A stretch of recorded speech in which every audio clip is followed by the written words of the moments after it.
Oruç tutan adam çalışmalıdır orucun savabını azaltmaya. Orucun savabı təbii ki azala bilər.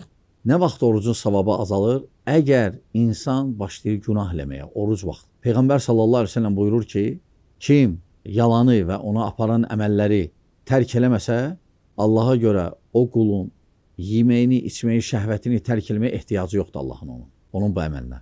Oruç tutan adam yalan danışsa, söysə, qeybət eləsə, nəmmamlıq eləsə, böhtan atsa, pis sözlər danışsa və s.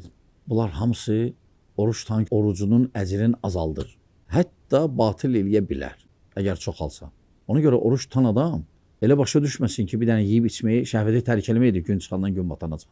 Yəni dilə də fikir vermək lazımdır, gözə də, qulağa da, bütün əzalara.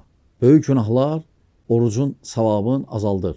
Qeybət də, nəmmamlıq da, söyüş də, bunlar hamısı böyük günahlardandır.